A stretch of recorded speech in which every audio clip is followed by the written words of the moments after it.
Alors là, ce soir, je voudrais vous présenter un sujet un peu complexe qui est un des pivots de la thèse du père Édouard-Marie Gallet, qui prouve en fait qu'il y a un courant juif nazaréen à l'origine de l'islam. Cette preuve, on la trouve d'abord et principalement dans le texte coranique, dans le Coran lui-même. On en trouve des preuves, des indices et des éléments de preuve à l'extérieur, dans l'archéologie, dans les témoignages qu'on va pouvoir retrouver sur l'histoire du courant nazaréen et autres. Et principalement, c'est dans le Coran que se trouve l'essentiel de la démonstration.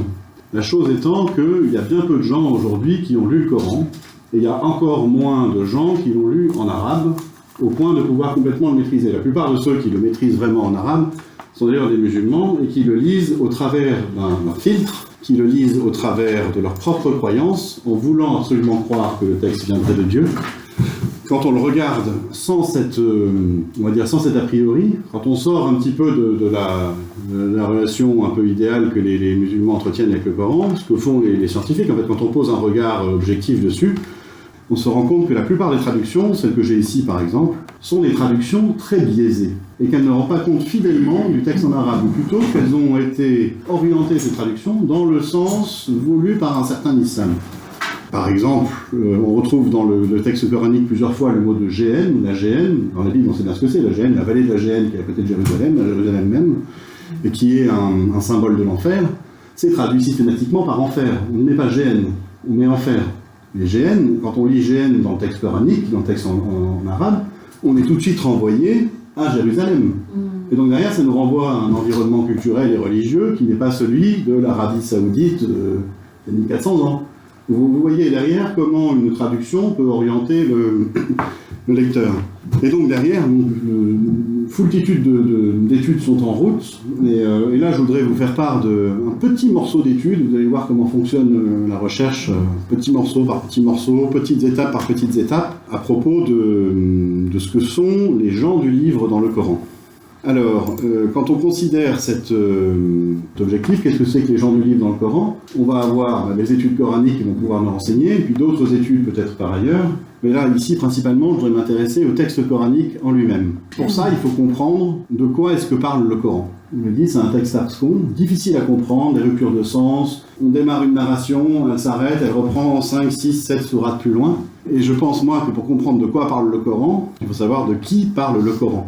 Alors, déjà, par défaut, le Coran, il parle de ses écrivains, de ceux qui ont écrit le Coran, celui ou ceux qui ont mis le Coran par écrit. Forcément, il nous renseigne sur le fait qu'ils savaient écrire l'arabe, qu'ils avaient certaines connaissances, qu'ils avaient une certaine appartenance ethnique, une certaine appartenance communautaire, ils avaient un environnement culturel. Je vous ai parlé tout à l'heure, par exemple, du fait qu'ils utilisent le mot de Géhenne. Donc ils le comprennent, ils savent ce que c'est que la Géhenne à Jérusalem. Ils savent par exemple que la mère de Dieu, comme on le voit dans un moment employé dans le texte coranique, signifie l'Esprit Saint dans le monde araméen et non pas Marie. Ils ont une formation religieuse, on sent qu'ils sont très proches d'un substrat culturel juif, ou du moins araméen, syro-araméen. La lecture du Coran nous renseigne également sur ce que sont les auditeurs de la prédication dont rend compte le texte coranique. Ces auditeurs comprennent ce que c'est que la Géhenne également, par exemple. Ils comprennent les références à la culture syro-araméenne. Ils ont de temps en temps des objections. Ils disent non, ça c'est pas vrai. Tu dis qu'on n'est pas des vrais monothéistes. Nous sommes des monothéistes, par exemple. Et donc derrière, on a une petite idée de ce que sont les auditeurs de la prédication. Les chercheurs disent carrément, le père Gallet par exemple, mais d'autres, je pense à Mehdi Azaïez qui est pas loin de ça non plus, qu'il s'agit de chrétiens, d'arabes chrétiens en fait, et non pas d'arabes polythéistes comme la tradition musulmane le stipule. Puis si on va regarder un peu plus spécifiquement dans le Coran, on y voit nommer des catégories de personnes. Et la compréhension de ce que sont ces catégories de personnes, c'est essentiel pour comprendre de quoi parle le Coran. Alors là, moi j'ai fonctionné en faisant des petits relevés grâce à mes fichiers et mes programmes. On peut regarder et voir qu'il y a une catégorie qui revient systématiquement. J'ai compté 525 occurrences d'une racine triconsonantique KFR. Ce sont les koufars, ceux qui sont accusés d'être des mécréants selon la tradition musulmane. On en parle tout le temps dans le Coran. 525 occurrences, c'est assez important. Après ça, viennent la catégorie des associateurs, les mushrikoun, que la tradition musulmane dit être des polythéistes. Et on a à peu près 165 occurrence de la racine SRK, qui nous indique l'associationnisme, le fait de donner des associés à Dieu. Et puis on voit après que ce sont les gens du livre qui sont mentionnés le plus souvent dans le Coran. Gens du livre, al-kitab, l'attente de l'écrit, l'attente de l'écriture. 32 occurrences spécifiques de la mention gens du livre, plus derrière, j'ai fait le travail, il y a à peu près un peu plus de 260 mentions du mot kitab, le livre, dans le Coran, et j'en ai relevé à peu près 46 occurrences, plus ou moins, alors peut-être que j'en ai oublié une ou deux, mais 46 occurrences du mot de kitab, livre, où il est employé pour définir une communauté ou un groupe de gens, où le rapport au livre fait que ça définit certains types de personnes. Et donc là, on a les principales catégories de personnes qui sont mentionnées dans le Coran. Viennent après les Juifs, alors qu'ils soient nommés Judéens, Yahoud ou Houd, peuple de Hud. Hud aurait été un prophète juif oublié par la tradition biblique, mais reconnu par la tradition musulmane, où il y a à peu près une vingtaine d'occurrences de la chose. Et puis ensuite, on a les fils d'Israël, alors ça va recouper évidemment la désignation des Juifs. On a ensuite quelque chose qui nous intéressera beaucoup, et on va voir en conclusion qu'effectivement il y a beaucoup à fouiller là-dessous. Il y a les occurrences du mot de nazaréen, Nasara, Nasrani au pluriel. Il y a 15 occurrences de ce mot. La tradition musulmane dit qu'il s'agit de chrétiens, on va voir de qui est-ce qu'il s'agit. Et puis après on retrouve les croyants, les moumines, les soumis, les musulmans, on trouve les gens de Pharaon, les gens de l'évangile, alors ça va être les chrétiens de façon explicite, mais ils sont nommés une seule fois, et puis plein d'autres gens, les Romains, les Sabéens, les hypocrites, ceux qui se sont judaïsés, le peuple de Noé, enfin bon, tout plein de personnes. Mais les principales restent donc les kafirs, les associateurs et les gens du livre, et les juifs par derrière. Et donc derrière, comprendre un peu pour comprendre ce que raconte le Coran, il faut savoir qui sont ces gens en fait. Et premièrement, qui sont les plus importants d'entre eux, qui sont les koufars. Si on va regarder un petit peu donc la tradition islamique, koufar c'est devenu quasiment une insulte, c'est infidèle en fait. C'est le mécréant, celui qui ne croit pas à l'islam, celui qui a rejeté l'islam. Et ça a pris un sens tellement péjoratif qu'aujourd'hui c'est une insulte. Si on va regarder un peu dans la langue sémitique, l'arabe est une langue sémitique très très proche de l'araméen, certainement un dérivé très lointain, très ancien d'une langue araméenne il y a quelques milliers d'années, comme l'hébreu par exemple, l'est également. Il y a une très grande proximité donc entre hébreu, araméen et arabe. Dans l'hébreu et l'araméen, la racine kfr, elle renvoie à la notion de couvrir, de recouvrir. Par exemple, dans le livre de la Genèse, 6.4, on voit que Noé, qu'est-ce qu'il fait? Il cafare son arche avec du kofer. Alors qu'est-ce que ça veut dire? Il recouvre l'arche de Noé avec du bitume pour la rendre étanche. Et le kofer, par exemple, bitume, c'est parce que c'est ce qui vient couvrir, vous voyez? Et donc de là, comme dans toutes les langues sémitiques, il y a des sens qui dérivent en fait. Il y a toujours un sens premier, recouvrir, et puis de là, à force d'usage, on va dire que couvrir, ça peut aussi couvrir la faute. Et donc ça peut vouloir dire pardonner. Mais si on pardonne en sens dérivé encore, si on va un peu plus loin, ça veut dire faire expier la faute.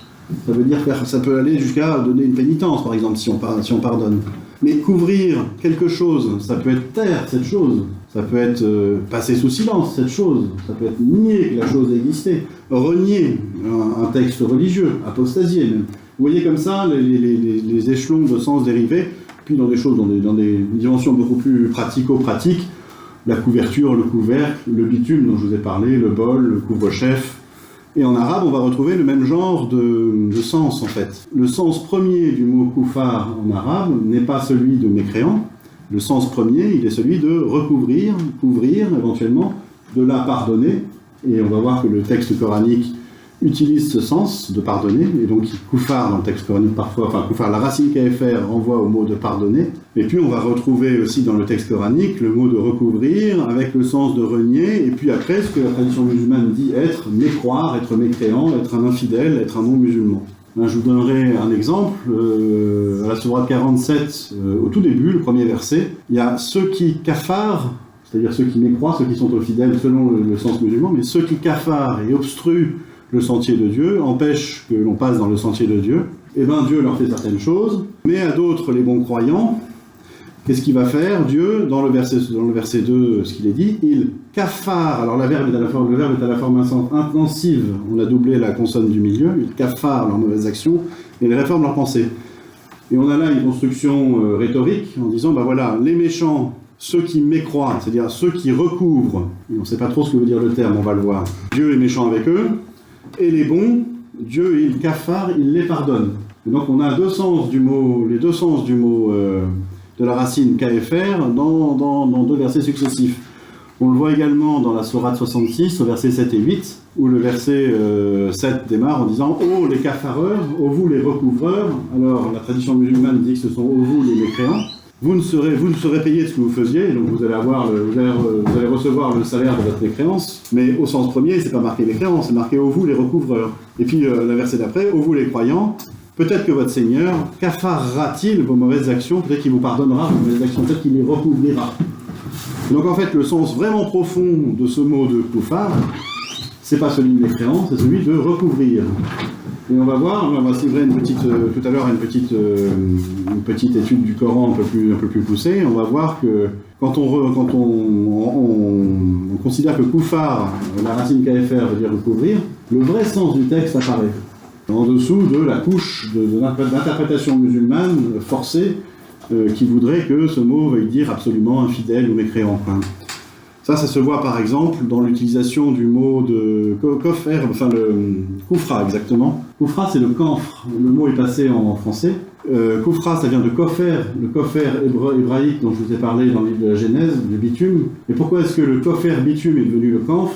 Parce que quand on fabriquait le parfum, dont le camphre, on se servait du bitume pour le stabiliser, et donc le mot a fini par évoluer et donner le camphre. Et aujourd'hui, dans la langue arabe, le camphre est un produit très utilisé, et on a oublié que, lointainement, ça vient de kofer, le bitume, qui recouvrait l'arche de Noé, et c'est pour ça que c'était la racine recouvrir.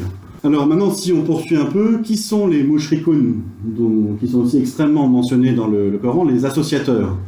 La tradition musulmane nous dit que ce sont des polythéistes, c'est-à-dire les païens à l'ancienne, les Arabes qui auraient existé au temps de Mahomet et qui auraient conservé le polythéisme de la très haute antiquité. Le mot de mushrikoun, il est formé sur la racine SRK, qui en tant que tel ne veut absolument pas dire polythéiste. C'est encore une fois un sens dérivé très lointain. Le sens premier, le SRK, ça renvoie au partenariat, notion de partenaire, et particulièrement dans le vocabulaire religieux du Coran, au fait de donner des associés à Dieu. De pratiquer ce qu'on appelle le shirk, l'associationnisme. On donne des associés à Dieu, grosso modo, on défend l'incarnation de Dieu en Jésus, et on dit que Dieu est Jésus, Jésus est Dieu, qu'Esprit Saint est Dieu, et le Coran, l'islam, la critique musulmane dit que c'est de l'associationnisme. Et derrière, à partir de cette racine est formé le verbe ashraka, associer, donner des partenaires, et c'est son participe passé, la forme active, mushrikoun, qui donne qui étymologiquement veut dire ceux qui ont associé, ceux qui ont pratiqué l'associationnisme, qui donne le sens d'avoir donné à Dieu un ou des associés. À partir de là, si on donne des associés à Dieu, dans un sens dérivé très lointain, on va pouvoir dire que c'est de l'idolâtrie. Comme les rabbins, par exemple, accusent toujours les chrétiens d'être des idolâtres pour les mêmes raisons. Et de l'idolâtrie, on va passer sur un sens dérivé encore plus lointain, en disant si on est idolâtre, à ce moment-là, on est païen. Mais à proprement parler, le mot de mushrikoun ne désigne pas des païens polythéistes, il désigne les associationnistes qui soi-disant, associeraient d'autres dieux à Dieu. Mais on va voir que ce mot même d'associationniste, on ne peut pas vraiment le relier au mot de polythéiste, même en faisant avec la dérivation de sens qu'il y a dans la langue arabe, parce que, à bien le considérer, un païen, c'est quelqu'un qui ne connaît pas le Dieu unique. Et donc, comment est-ce que c'est possible, quand on ne connaît pas le Dieu unique, de lui associer d'autres dieux? Mettez-vous par exemple dans la peau d'un grec antique ou d'un romain antique. Voilà, il croit à Zeus ou Jupiter, Zeus et Aphrodite et Héphaïstos, et puis donc il a son panthéon comme ça. Et le fait d'avoir son panthéon, est-ce qu'il a associé Aphrodite à Zeus? Non, il n'y a pas eu de phénomène d'association. Ce sont des dieux dans un panthéon en fait. L'associationnisme, c'est un concept qui n'a pas de sens dans le polythéisme. Absolument aucun sens. Le seul sens qu'il peut avoir, c'est celui de la critique de certains monothéistes vis-à-vis des chrétiens monothéistes. Et c'est le sens qu'on voit, c'est le sens que lui donnent les musulmans en disant vous n'êtes pas des vrais monothéistes, vous les chrétiens, ou c'est le sens que lui donnent les rabbins en disant vous n'êtes pas des monothéistes, vous les chrétiens. Donc en fait, au final, les mushrikoun, faut pas tortiller, ce sont les chrétiens, et on verra que dans le texte coranique, c'est à ça que ça renvoie. Et maintenant, on va venir au gros de notre sujet, qui est la question des gens du livre, al-kitab. L'interprétation classique que donne l'islam, selon sa tradition, c'est que les gens du livre, ce seraient principalement, là je vais vous citer mon Coran aux éditions Al-Bourak, qui est très très proche de la version, on va dire, wahhabite de l'islam, mais bon, qui est partagée par quasiment tous les musulmans, y compris pour ce qui est de l'explication que je vais vous donner par les chiites eux-mêmes. L'interprétation classique, c'est que les gens du livre, ce seraient principalement les juifs et les chrétiens, et en général, tous ceux qui se réclament de posséder un livre révélé. Alors déjà, vous noterez que les chrétiens ne se réclament pas d'un livre révélé. Les chrétiens, ils se réclament du Christ. Le christianisme n'est pas une religion du livre, mais une religion de la personne, de l'incarnation. Et donc déjà, ça colle moyen. Mais bon, c'est comme ça que les musulmans le voient, et ce qui leur permet aussi de comprendre, parfois au cas par cas, selon les occurrences du mot, de l'expression genre du livre, que ça pourrait aussi les désigner eux-mêmes, puisque eux se réclament d'une religion avec un livre révélé. Pour eux, les gens du livre, c'est les juifs, les chrétiens, les musulmans, et puis ça les justifie eux en tant que musulmans, en les mettant sur le même pied d'égalité avec des religions légitimes, entre guillemets, que seraient le judaïsme et le christianisme. Mais si on va regarder un petit peu plus précisément ce que veut dire kitab en arabe, donc il est formé sur la racine KTB, et il ne signifie pas, encore une fois, au sens premier, livre. Il signifie au sens premier ce qui a été mis par écrit, mais au sens de ce qui a été prescrit, ce qui a été ordonné. Et donc, à partir de là, on peut en dessiner le sens dérivé de livre, mais d'abord, c'est la prescription, l'ordre qui est donné. Et c'est exactement le même sens que le mot de loi, au sens, avec une majuscule, la loi au sens de la Torah, et derrière le livre révélé. La Torah, si on va regarder et faire un peu d'hébreu, la Torah, c'est l'instruction. La Torah, c'est la loi. C'est ce qui a été mis par écrit à partir de ce que Moïse a dit, et de ce que le Seigneur a dit lui-même. Et c'est au final, même si c'est pas construit avec la même racine, un sens qui recoupe exactement celui de kitab. Et donc déjà, on a déjà un petit indice que les gens du livre, sachant que ça correspond très très mal à ce que les chrétiens disent d'eux-mêmes, et très très bien à ce que le judaïsme est par rapport à la Torah, on peut comprendre que cette expression de gens du livre, elle semblerait désigner déjà de prime abord bien davantage les juifs que les chrétiens, et peut-être même les seuls juifs, puisqu'on a vu que le Coran utilise à une autre occurrence le mot de Jean de l'Évangile pour désigner spécifiquement les chrétiens. Il utilise aussi parfois de temps en temps le mot de Torah. Et donc en fait on va regarder maintenant, dans les occurrences du mot de livre et de Jean du livre, qu'est-ce que veut dire le mot de Jean du livre, en gardant à l'esprit que toutes les interprétations sont ouvertes. On va regarder si l'interprétation islamique colle, puis on va regarder surtout si ça veut dire juif. Alors, j'ai relevé beaucoup d'occurrences du mot livre. Je vous dis, il y en a plus de 200, à peu près 70 qui nous intéressent là, entre la trentaine sur les gens du livre et une quarantaine sur les occurrences du mot de livre, dans le sens où il définirait une communauté. Je ne vais pas les passer toutes en revue, mais j'en ai mis quelques-unes que j'ai trouvées très intéressantes de côté, sachant que je tiens mon fichier à disposition. Je vais prendre les choses dans l'ordre dans lequel je les ai trouvées dans le Coran. J'ai juste ordonné ça là pour parler de ce que le Coran reproche aux gens du livre. J'ai appelé ça les grandes fautes des gens du livre. Parce qu'effectivement, on va voir que le Coran, il y a une espèce de litanie de reproches qui sont faits aux gens du livre, et on va voir ce que ça veut dire exactement.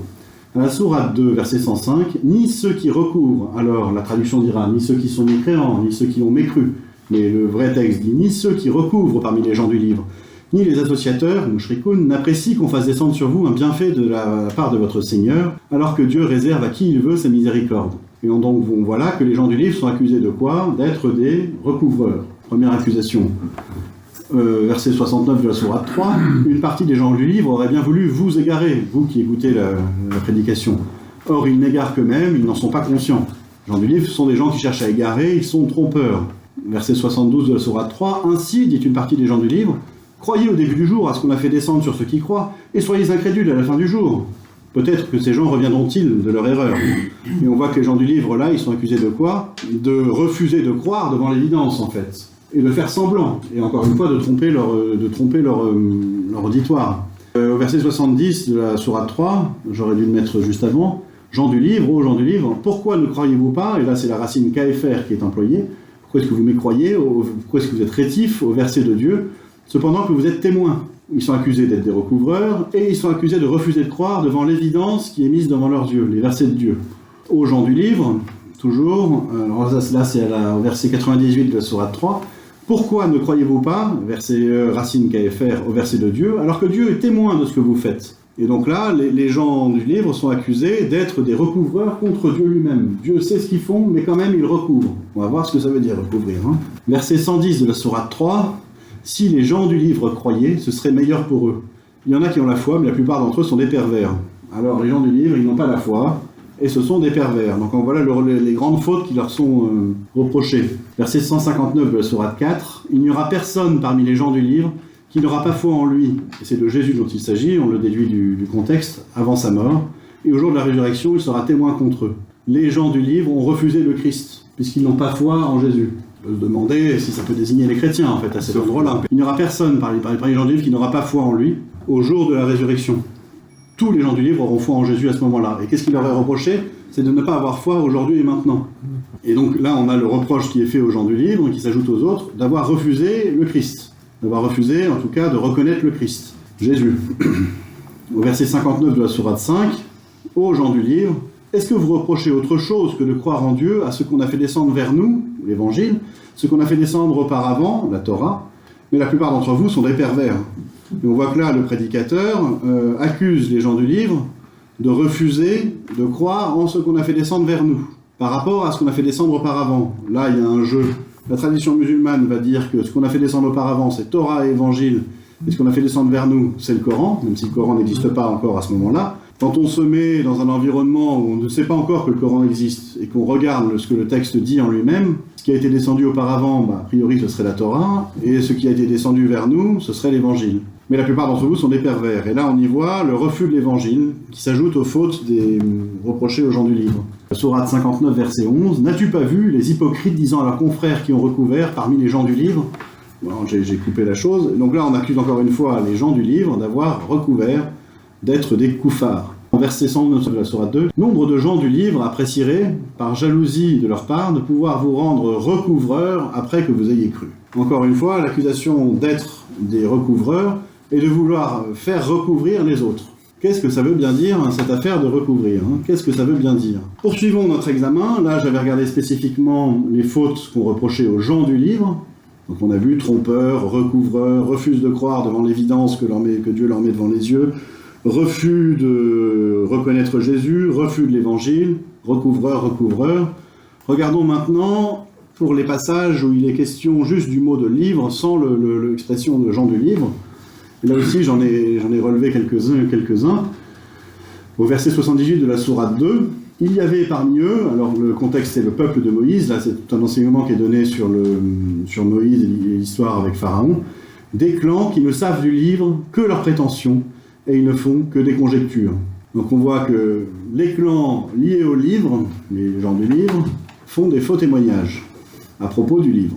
Malheur donc, ça c'est le verset qui suit, ce verset 79 de la sourate 2, malheur donc à ceux qui de leurs propres mains composent un livre, puis le présentent comme venant de Dieu pour en tirer un vil profit.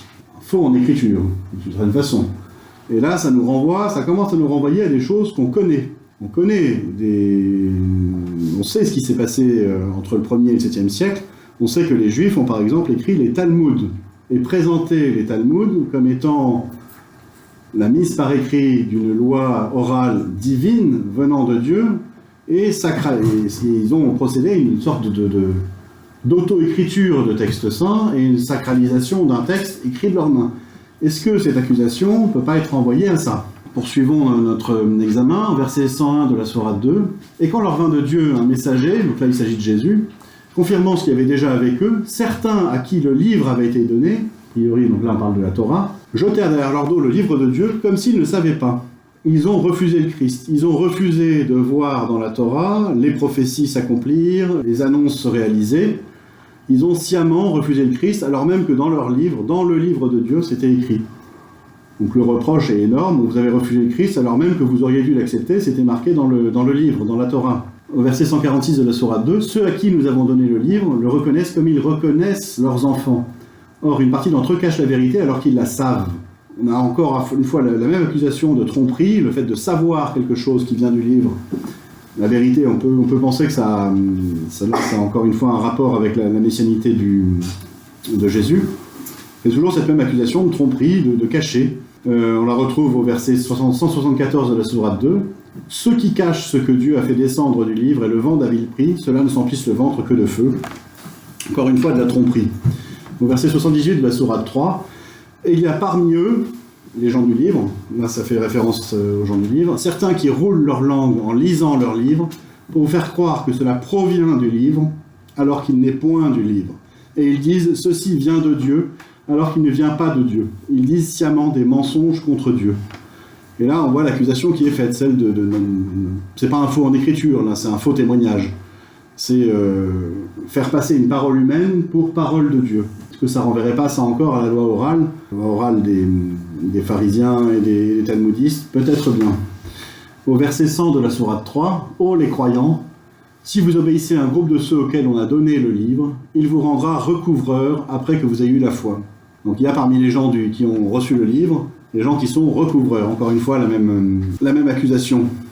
Et au verset 44 de la sourate 5, « Nous avons fait descendre la Torah dans laquelle il y a guide et lumière. C'est sur sa base que les prophètes qui se sont soumis à Dieu, ainsi que les rabbins et les docteurs, jugent les affaires des Juifs. Car on leur a confié la garde du livre de Dieu. Et ils en sont les témoins. Et ceux qui ne jugent pas d'après ce que Dieu a fait descendre, les voilà les recouvreurs. » Bon là, on a compris qui sont les recouvreurs, je pense. C'est très bien défini par le verset. Ceux qui ne jugent pas d'après ce que Dieu a fait descendre, ceux qui ont recouvert le livre de Dieu, en fait. Et là, après, ça devient vraiment explicite quand on va aller explorer un peu plus le texte. Au verset 71 de la sourate 3, là, carrément, les gens du livre sont accusés. Aux gens du livre, pourquoi mêlez-vous le faux au vrai? Cachez-vous sciemment la vérité. Et là, ensuite, il faut aller voir ce que le Coran dit des Juifs et de la falsification, exactement, pour comprendre ce qu'il en est exactement. Et là, l'accusation devient vraiment explicite vis-à-vis de l'écriture des Talmuds. Dans la sourate 2, au verset 75-79, « Eh bien, espérez-vous, auditeurs de la prédication, espérez-vous, croyants, en fait, que des pareils gens, donc là ça renvoie aux Juifs en fonction de ce qui a été dit avant, que des pareils gens croient avec vous, alors qu'en fait un groupe d'entre eux, après avoir entendu et compris la parole de Dieu, la falsifia sciemment. Et quand ils rencontrèrent les croyants, ils disent « Nous croyons ». Et une fois seuls entre eux, ils disent « Allez-vous leur confier ce que Dieu vous a révélé pour leur fournir ainsi un argument contre vous devant votre Seigneur? Êtes-vous donc dépourvus de raison? Et quoi, ces gens ne savent-ils pas qu'en vérité Dieu sait ce qu'ils cachent et ce qu'ils divulguent? Et il y a parmi eux des illettrés qui ne savent rien de l'écriture hormis des prétentions, et ils ne font que des conjectures. Malheur donc à ceux qui, de leurs propres mains, écrivent l'écriture, puis qui disent « Ceci vient de Dieu pour en tirer un vil profit ». Bon, ça c'est la définition de ceux qui écrivent les Talmuds, enfin plutôt de définition, on va dire, dans la bouche d'un accusateur, de ceux qui écrivent les Talmuds. Verset 46 de la sourate 4. « Il en est parmi les Juifs qui détournent les mots de leur sens. » Et au verset 13 de la sourate 5, ils, donc là c'est les fils d'Israël qui sont mentionnés dans le verset précédent, détournent les paroles de leur sens et oublient une partie de ce qui leur a été rappelé. Tu ne cesseras de découvrir leur trahison, sauf d'un petit nombre d'entre eux. Et donc on a compris ce que veut dire exactement l'accusation de recouvrir. C'est pas celle de mécroire, là c'est vraiment un sens dérivé très lointain, c'est principalement celle d'avoir recouvert l'écriture sainte avec les Talmuds. Et donc, les mécréants qui sont accusés de mécréance dans le Coran, ce ne sont pas les infidèles en général, ce sont les juifs talmudistes ou les juifs rabbiniques dans la mesure où ils ont sacralisé les Talmuds. Et ça, c'est quelque chose qui change complètement le sens du texte coranique, enfin du moins le sens islamique du texte coranique. Et ça, on le déduit en faisant ce petit travail qu'on vient de faire ensemble, qui s'apparente à ce qu'on appelle une exégèse scientifique, c'est-à-dire aller regarder les occurrences d'un même mot pour essayer de comprendre ce qu'il veut dire un peu partout et lui donner le même sens. Et là, à partir de ce travail-là, je vous propose un petit bonus. Parce que vous aurez remarqué que dans tous les versets que je vous ai cités, il n'est pas forcément systématiquement question de tous les gens du livre. Et il y a énormément de ces versets où il y a une attention particulière qui est faite à distinguer parmi les gens du livre certains gens du livre et les mauvais gens du livre qui ont recouvert. Et effectivement, vous avez cité le verset 105 à la sourate 2, ni ceux qui recouvrent parmi les gens du livre, ni les associateurs n'apprécient qu'on fasse descendre sur vous un bienfait. Ça veut dire ceux qui recouvrent parmi les gens du livre, qu'il y aurait des personnes parmi les gens du livre qui ne recouvriraient pas. Il y aurait parmi les gens de la Torah, parmi les juifs, des gens qui ne prendraient pas les Talmuds, qui s'opposeraient aux Talmuds, qui ne seraient pas des recouvreurs. Au verset 11 de la sourate 59, n'as-tu pas vu parmi les hypocrites disant à leurs confrères qui ont recouvert parmi les gens du livre? au verset 78 de la sourate 3, « Et il y a parmi eux, les gens du livre, certains qui roulent leur langue en lisant le livre, mais pas tous, mais parmi eux. » Verset 100 de la sourate 3, « Oh les croyants, si vous obéissez à un groupe de ceux auxquels on a donné le livre, mais ça veut dire qu'ils ne sont pas forcément tous comme ça, il vous rendra recouvreur. » Verset 110 de la même sourate, « Si les gens du livre croyaient, ce serait meilleur pour eux. Il y en a qui ont la foi, mais la plupart d'entre eux sont des pervers. Il y en a qui ont la foi. Qui sont-ils? Mais ils ne sont pas tous pareils. Il est parmi les gens du livre une communauté droite qui, aux heures de la nuit, récite les versets de Dieu en se prosternant. Ils croient en Dieu et au jour dernier, ordonnent le convenable, interdisent le blâmable et concourent en bonnes œuvres. Ceux-là sont des gens de bien. » Il y a une bonne communauté parmi les gens du livre qu'il faut absolument distinguer des mauvais gens du livre qui constituent l'écrasante majorité. C'est ce que dit quasiment le verset 199 de la même sourate après. « Il y a certes parmi les gens du livre ceux qui croient en Dieu et en ce qu'on a fait descendre vers vous, et en ce qu'on a fait descendre vers eux. Ils sont humbles envers Dieu et ne vendent point les versets de Dieu à vil prix. Ils ne sont pas comme les recouvreurs. » Donc, sourate 5, verset 59 dit aux gens du livre, « Est-ce que vous nous reprochez autre chose que de croire en Dieu, à ce qu'on a fait descendre vers nous l'évangile et à ce qu'on a fait descendre auparavant la Torah? Mais la plupart d'entre vous sont des pervers. Qui sont les bons? Les recouvreurs parmi les gens du livre, ainsi que les associateurs, ne cesseront de mécroire, de recouvrir, de cafarer, jusqu'à ce que leur vienne la preuve évidente. » Donc parmi les gens du livre, il y a des recouvreurs. Tous ne le sont pas. Sourate 29, les versets 46 et 47, « Et ne discutez que de la meilleure façon avec les gens du livre, sauf ceux d'entre eux qui sont les injustes, qui sont les justes.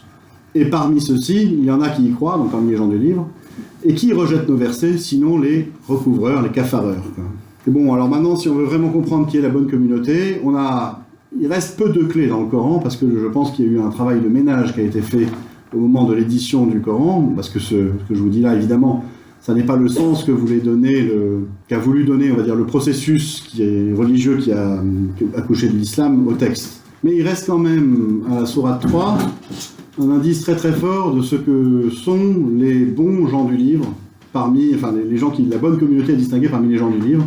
Au verset 65, on lit, verset 65 et verset 67, « Ô gens du livre, pourquoi vous disputez-vous au sujet d'Abraham, alors que la Torah et l'Évangile ne sont descendus qu'après lui? Ne raisonnez-vous donc pas ?» Et au verset 67, « Abraham n'était ni juif ni nazaréen, il était entièrement soumis à Dieu, et il n'était point du nombre des associateurs. » Et donc, les gens du livre qui se réclament de la descendance d'Abraham, qu'est-ce qu'on leur dit? Vous, gens du livre, Abraham n'était ni juif ni nazaréen. Et on a une équivalence, en fait, qui est donnée là, et on comprend, en fait, que les gens du livre, c'est un groupe que le Coran désigne comme étant composé des Juifs et des Nazaréens. Alors là, qui sont les Nazaréens maintenant? Parce que les Nazaréens, la tradition musulmane nous dit que ils sont censés être des chrétiens. Mais là, ce qu'on a vu, en fait, c'est que ils appartiennent au peuple juif. Et ça colle pas du tout avec le récit traditionnel musulman. On va dire qu'on lit dans le Coran de quoi réfuter l'islam. C'est assez étonnant. Mais en fait, on se rend compte au final que, si on va même encore plus loin que ça, ce que nous dit la tradition islamique du Coran, la parole de Dieu révélée pour toute l'humanité, également, c'est complètement faux. Rien qu'avec ce qu'on vient de voir ici, c'est vraiment un tout petit morceau d'étude par rapport à l'énorme somme littéraire que représente le Coran. Qu'est-ce qu'on a vu là? On a vu en fait une polémique judéo-juive. On a vu en fait des gens qui disent il y a des bons juifs, il y a des mauvais juifs. Et on a toutes les raisons de penser que les gens qui le disent font partie du courant des bons juifs. Enfin bon, du moins qu'ils y seraient plus ou moins attachés. On peut poser cette hypothèse, elle semble quand même assez vraisemblable, quoi. Et ces deux courants en question, qu'est-ce que c'est? C'est le nazaréisme, un courant qui se nomme nazaréen, Nasara. Alors on ne sait pas grand-chose de ce courant-là, mais on sait une chose, c'est qu'il existe. Il est dans le Coran. Et ça, on vient d'établir, il existe. Et l'autre courant, c'est le judaïsme talmudique, le rabbinisme talmudique, et on voit que les prédicateurs qui parlent dans le Coran essayent de faire comprendre aux Arabes la différence entre les bons et les mauvais juifs, les bons nazaréens, les mauvais juifs rabbiniques. Ils essaient de les entraîner en fait dans cette polémique judéo-juive, et on peut comprendre effectivement que pour un arabe moyen du XVIIe siècle, a priori christianisé, tous les juifs se valent, ils sont tous juifs, ils parlent leur dialecte hébreu. Comment est-ce qu'on peut faire la différence entre un bon juif nazaréen et un mauvais juif talmudique? Et c'est pour ça que la prédication dont on voit la trace dans le Coran a été faite. Retenons ça. Là, la petite étude de pas grand-chose qu'on vient de faire du Coran, elle vient d'établir l'existence d'un courant juif disparu, nazaréen. Donc on en a la preuve, la trace dans le Coran. On va pouvoir essayer peut-être de regarder en dehors du Coran si on en trouve la trace. Mais déjà là, on a des questions en cascade auxquelles il faudrait qu'on réponde. Qui sont ces Nazaréens en question? Ils sont juifs, mais quelles traces est-ce qu'ils ont laissées dans l'histoire? Quel est leur lien avec les Arabes? Pourquoi est-ce qu'on en parle aux Arabes? Est-ce qu'il y a forcément un lien avec la fondation de l'islam? Mais quel est-il? Quel est le lien avec les prédicateurs qui parlent dans le Coran? Le lien avec Mahomet? Pourquoi est-ce que la tradition musulmane appelle Nasara les chrétiens à ce moment-là, alors que le Coran les définit comme étant des gens du livre? On se rend compte qu'il y a des événements qui ont été occultés ou cachés dans l'histoire de l'islam. Quels ont vraiment été les événements à l'origine de l'islam? Pourquoi la tradition musulmane a occulté tous ces événements? Je vous dirai, on verra la suite certainement dans un prochain épisode, parce que tout ça, on peut en voir également la trace dans le Coran, en continuant ce travail d'exégèse scientifique. Le Coran n'a pas fini de livrer ses secrets. Et je voudrais conclure en citant le père Henri Lamince, qui était un islamologue pionnier en fait dans l'exégèse scientifique du Coran et de la tradition musulmane, qui avait dans la revue des Jésuites Recherche de sciences religieuses en 1910 publié un article qui s'appelait Coran et tradition, dans lequel il avait écrit que quand la tradition islamique prétend se donner comme une source d'information indépendante, comme le résultat d'une vaste enquête organisée par les contemporains sur la vie du prophète arabe, nous pouvons la considérer comme l'une des plus grandes supercheries historiques dont les annales littéraires aient gardé le souvenir. Et ça, on en a la preuve dans le Coran.